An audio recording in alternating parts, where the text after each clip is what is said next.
ಪ್ರೀತಿಯ ವಿದ್ಯಾರ್ಥಿಗಳೇ, ನಾವು 33ನೇ ಪದ್ಯಕ್ಕೆ ನಿಂತಿದ್ವಿ.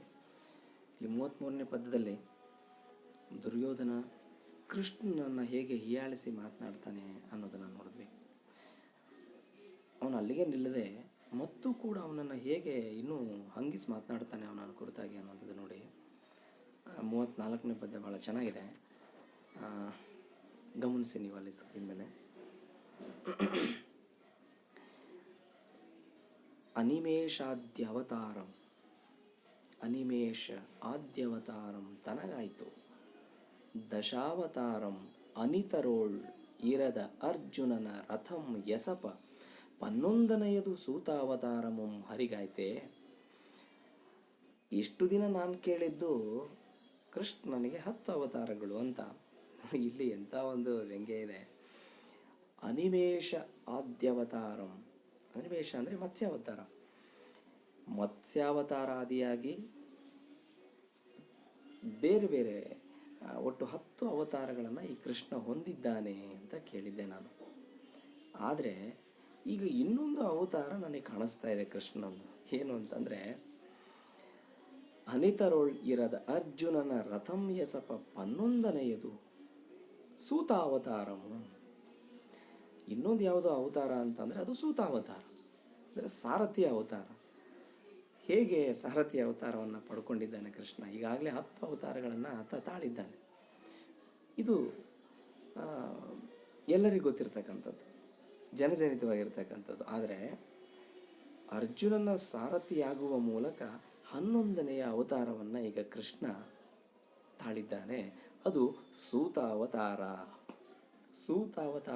ಸೂತಾವತಾರಮಂ ಹರಿಗಾಯಿತು. ಈಗ 11ನೇ ಅವತಾರವನ್ನು ಆತ ತಾಳ್ದಂಗೆ ಆಯಿತು ಅನ್ನುವ ಒಂದು ಹೀಯಾಳಿಕೆಯ ಮಾತುಗಳನ್ನು ಕೃಷ್ಣನ ಬಗ್ಗೆ ಆಡ್ತಾ ನೋಡಿ. ಯಾರನ್ನೂ ಬಿಡಲ್ಲ ಅವನು.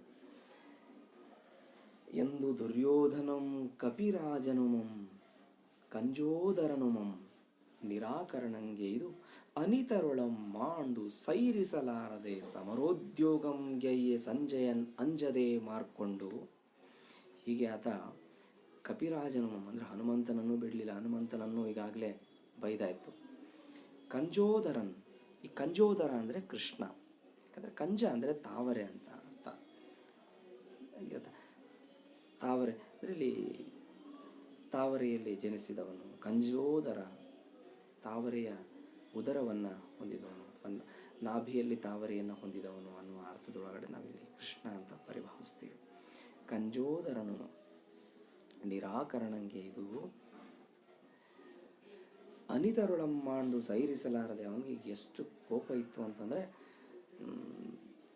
ಕೃಷ್ಣನ ಬಗ್ಗೆ ಹನುಮಂತನ ಬಗ್ಗೆ ಮಾತನಾಡ್ತಾ, ಪಾಂಡವರ ಬಗ್ಗೆ ಮಾತನಾಡ್ತಾ ಕೂಡಲೇ ಗದೆಯನ್ನು ಏರಿಸಿಕೊಂಡು ಸೈರಿಸಲಾರದೆ ಸಮರೋದ್ಯೋಗಂ, ಯುದ್ಧೋತ್ಸಾಹಿಯಾಗಿ ಯುದ್ಧವನ್ನು ಈ ಕ್ಷಣವೇ ಮಾಡಿಬಿಡ್ತಾನೇನೋ ಅನ್ನೋ ರೀತಿಯಲ್ಲಿ ಆತ ಮುನ್ನುಗ್ಗುತ್ತಾ ಇರುವಾಗ ಗದೆಯನ್ನು ತಗೊಂಡು ಸಂಜಯ ಅವನನ್ನು ತಡಿತಾನೆ. ಸಂಜಯನ್ ಅಂಜದೆ ಅವನನ್ನು ಬಂದು ತಡೆದು ಹೇಳ್ತಾನೆ ದುರ್ಯೋಧನಿಗೆ. ನೋಡಿ ಸಂಜಯ್ ಏನು ಮಾತಾಡ್ತಾನೆ ಅಂತಂದರೆ, ಪ್ರತಿಕೂಲ ದೈವನೈ ನೀನ್ ದುರ್ಯೋಧನ, ಪ್ರತಿಕೂಲ ದೈವನೈ ನೀನ್ ಪ್ರತಿ ನೃಪರ್ ಅನುಕೂಲ ದೈವರ್ ಅಸಹಾಯನೇ ನೀಂ ಪ್ರತಿ ನೃಪರ್ ಅಸಹಾಯ ಜಿತ ಪ್ರತಿಬಲರ್ ಅದರಿಂದ ಅನರ್ಥಕಂ ವಾಕ್ಯರ್ಥಂ.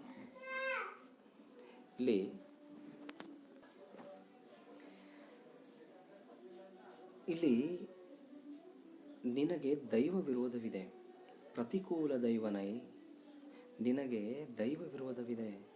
ಆದರೆ ನಿನ್ನ ವೈರಿಗಳಿದ್ದಾರಲ್ಲ ಪಾಂಡವರು, ಇವರು ಅನುಕೂಲ ದೈವರ್, ಅವರಿಗೆ ದೇವರ ಬೆಂಬಲ ಇದೆ, ದೈವದ ಅನುಕೂಲ ಇದೆ, ದೈವದ ಸಹಾಯ ಇದೆ. ಹಾಗಾಗಿ ಇಲ್ಲಿ ಸಂಜಯ ದುರ್ಯೋಧನನ ಆಕ್ರೋಶ, ಆವೇಶ ಇವೆಲ್ಲವೂ ಕೂಡ ಒಂದು ರೀತಿ ನಿರರ್ಥಕ ಅನ್ನುವಂಥ ಧ್ವನಿಯಲ್ಲಿ ಮಾತನಾಡ್ತಾನೆ. ಪಾಂಡವರು ಅಲ್ಲಿ ಪ್ರತಿನೃಪರ್, ಪಾಂಡವರು ಅನುಕೂಲ ದೈವರ್, ಅವರಿಗೆ ದೈವದ ಬೆಂಬಲ ಇದೆ, ಕೃಷ್ಣನೇ ಅವರ ಪರವಾಗಿದ್ದಾನೆ. ಆದರೆ ನಿನಗೆ ಅಂತಹ ಬೆಂಬಲ ಇಲ್ಲ.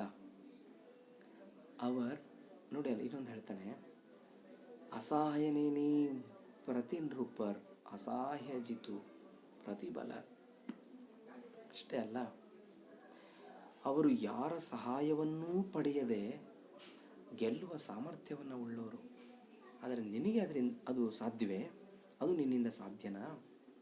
ಹಾಗಾಗಿ ನಿರರ್ಥಕವಾದಂಥ ಇಂಥ ಮಾತುಗಳನ್ನು ಕೃಷ್ಣನ ಬಗ್ಗೆಯೋ ಹನುಮಂತನ ಬಗ್ಗೆಯೋ ಅಥವಾ ಪಾಂಡುಪುತ್ರರ ಬಗ್ಗೆನೋ ಆಡೋದ್ರಿಂದ ಸಿಕ್ಕೋ ಲಾಭ ಆದರೂ ಏನು? ಇವೆಲ್ಲವೂ ನಿರರ್ಥಕ, ವ್ಯರ್ಥ ಮಾತುಗಳು ಇವೆಲ್ಲವೂ ಕೂಡ. ಹಾಗಾಗಿ ನೀನು ಈ ರೀತಿಯ ವ್ಯರ್ಥ ಮಾತುಗಳನ್ನು ಆಡುವ ಅಗತ್ಯ ಇಲ್ಲ. ಆಡೋದು ಯಾಕೆ ಅನ್ನೋ ಅವನ ಮಾತುಗಳನ್ನು ತಡೆದು ಮಾತನಾಡುವಾಗ ದುರ್ಯೋಧನಿಗೆ ಬಹಳ ಬೇಸರ ಆಗುತ್ತೆ. ನೋಡಿ, ಎಂದು ನುಡಿದ ಸಂಜಯನ ನುಡಿಗೆ ದುರ್ಯೋಧನಂ ನಿರ್ವಹಿಸಿ, ಆತನಿಗೆ ಬಹಳ ಬೇಸರ ಆದಂಥ ಸಂದರ್ಭದೊಳಗಡೆ ಆತ ಹೇಳ್ತಾನೆ, ಮುಂದುವರೆದು ಮಾತಾಡ್ತಾನೆ, ಸಮರ ಜಯಂ ದೈವಾಯತ್ತಂ ಅದರಿನ್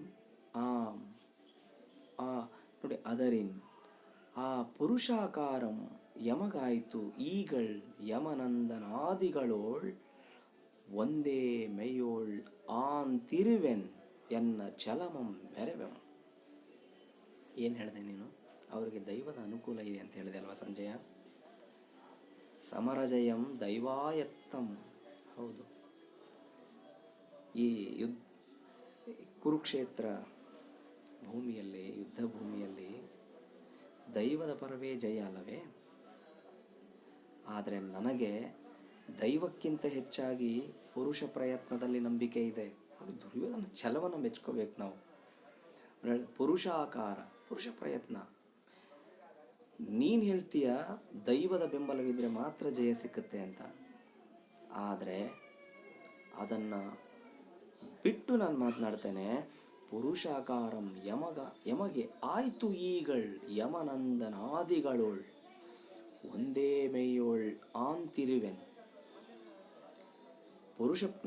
ನಾನು ಸ್ವತಃ ಛಲದಿಂದ ಪ್ರಯತ್ನಪಟ್ಟು ಏನು ಮಾಡ್ತೀನಿ, ಯಮನಂದನಾದಿಗಳೋಳ್ ಒಂದೇ ಮೈಯೋಳ್, ನಾನೊಬ್ಬನೇ ಏಕಾಂಗಿಯಾಗಿ ಆಂತಿರುವೆನ್, ಅವರನ್ನು ಪ್ರತಿಭಟಿಸಿ ಅವರ ವಿರುದ್ಧ ಯುದ್ಧ ಮಾಡ್ತೇನೆ.